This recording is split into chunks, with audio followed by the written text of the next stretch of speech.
Hey YouTube, it's been a while since I did a video, but I thought I'd just give a update as it's been a year since I joined Turo.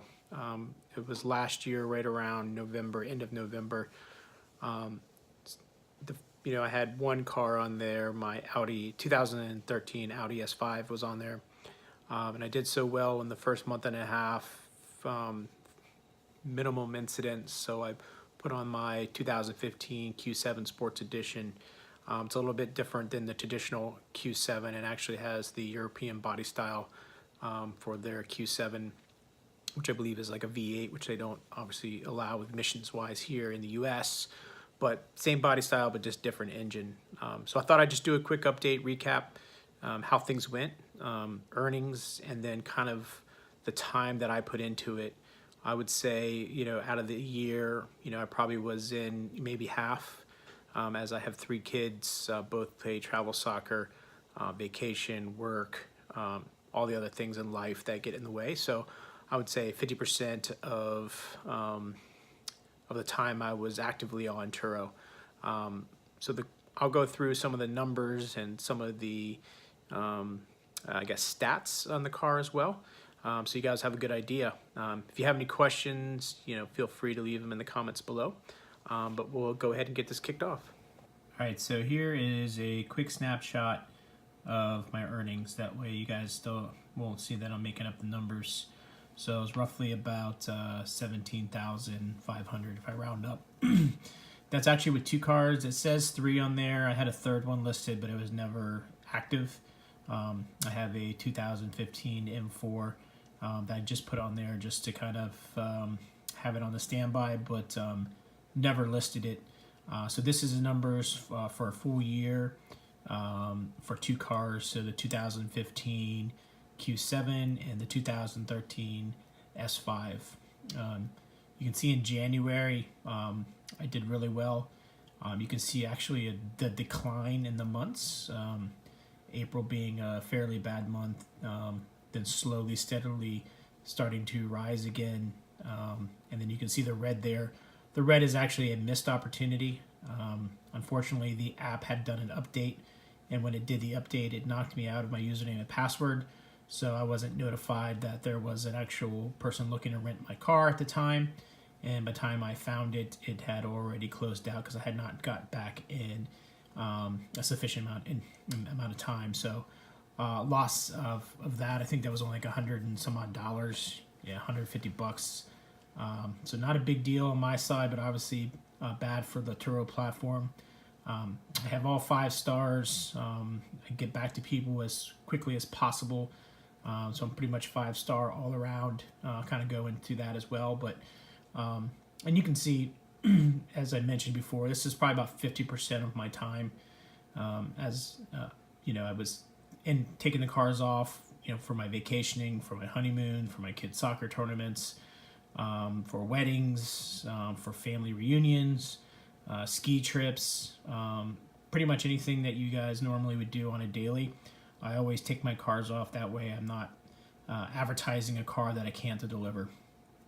Speaking of deliveries, I do 2 types of rentals, really. That's here where you can come and pick it up for no fee, or I will deliver it to you within a 30-mile radius of my address, which is $50, and then I'm close to the Washington, D.C. airport, so that's $60, and then IAD, which is Dulles International, and Virginia, which is roughly probably about 30 miles from me, and that is I think it's $85 drop-off fee. Those drop-off fees are curbside, so I will meet you at the curb, go over the car, have all the pictures taken, gas is full, go over any minor damage that's on the car, go through kind of my disclaimer on my rims, as on my Q7. I have 21-inch wheels, so that's the biggest damage I see on the rentals is curb rash. They're high gloss black, so they stand out.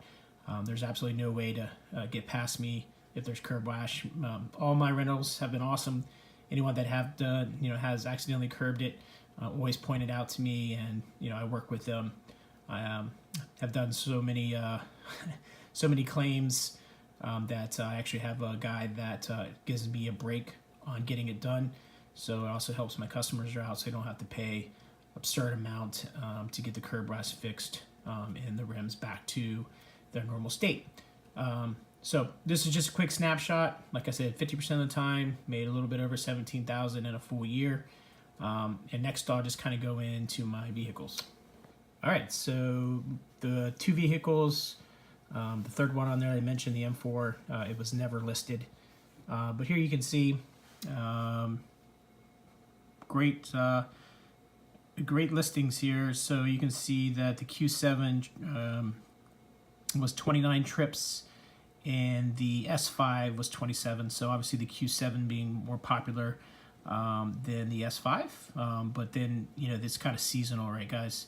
So not a lot of people are, even though the S5 is Quattro, beast in the snow, not a lot of people are looking to rent an S5 when it's snowy and rainy out here, especially in Northern Virginia / DC, Maryland. The Q7 is always a popular rental, whether it's an executive rental or people are going to the beach or they're going skiing or they just need a larger vehicle for the cars. Then that's always a go-to car. So the Q7 traditionally has been the most popular.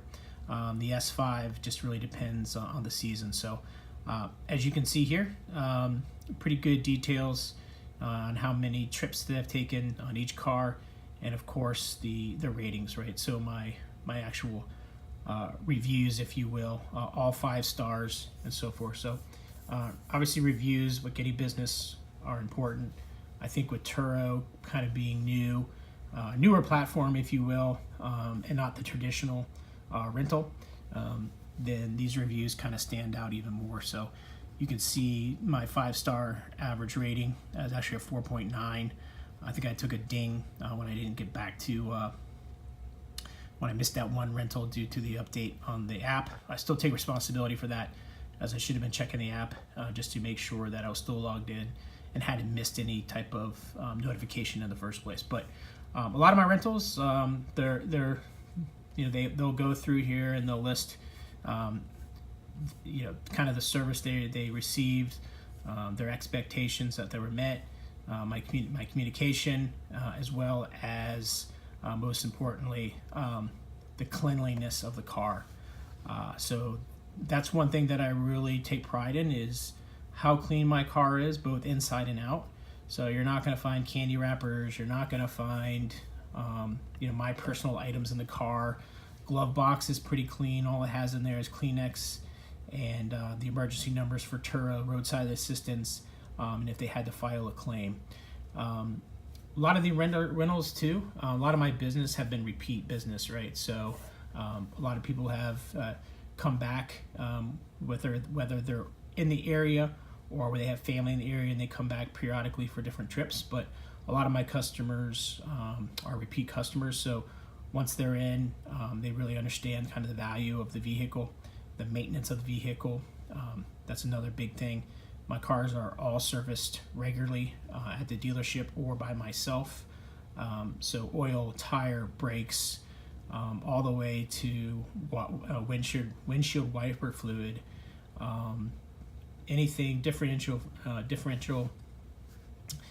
changes, anything that has to do with maintenance of the car, as well as cleanliness is always being done. So to touch a little bit more on my ratings and my performance, you can see response rate 100%, acceptance rate, that's where I got dinged, where I didn't accept the rental in the sufficient amount of time due to not being logged in, which also then tagged me on my commitment rate, right? So those kind of go hand in hand, acceptance and then commitment, because I wasn't able to obviously fulfill the rental as I wasn't aware of it.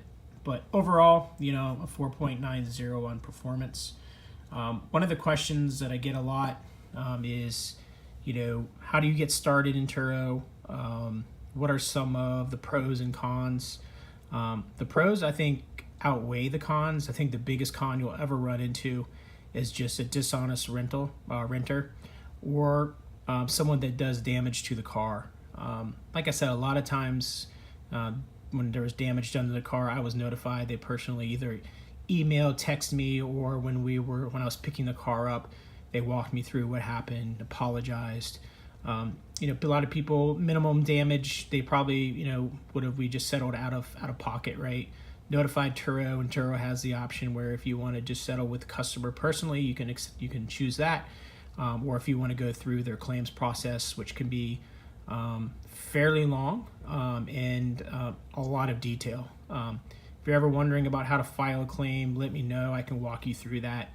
I can give you the ins and outs of what you need to do, who you need to call, the emails that you need to send, the texts that you need to have, the pictures that you need to present, the style of pictures, anything and everything. I've been through it as well as even body shop. So talking to the body shop, making sure they're familiar with the Turo process, and if they're not, then getting them up to speed on what they'll need to do a supplemental claim. So Turo will basically, as you can imagine, it's almost impossible to understand the full damage by just taking a look at pictures. So Turo does a fairly decent job making an assessment based on pictures, and they give you a set amount. And then once you go to the actual shop, they start tearing down the bumper, taking a look, and then they basically make a supplemental claim. So anything that they weren't able to determine during the pictures, right? So whether it's a full new bumper, whether it's the paint, or whether it's the actual support beam that was bent. So you're looking at a $500 assessment through a picture, but at the end of the day, the actual auto body shop can come back and says, hey, actually in reality, to fix this correctly and appropriately, it would be $3,000. They send that off, it gets approved by Turo, and then that $500 then turns into $2,500 to meet that $3,000. But anyways, guys, hey, like I said, I just want to do a quick video on Turo and kind of my success I've had on there. Like I said, I did not do this full time. I just I don't have the time or bandwidth to do that with 3 kids, work, vacationing, wife, dogs, and my parents that live out of state. Actually, my whole family lives out of state. But anyways, guys, if you have any questions, definitely feel free to leave them below in the comments. And once again, thanks, guys, and have a great day.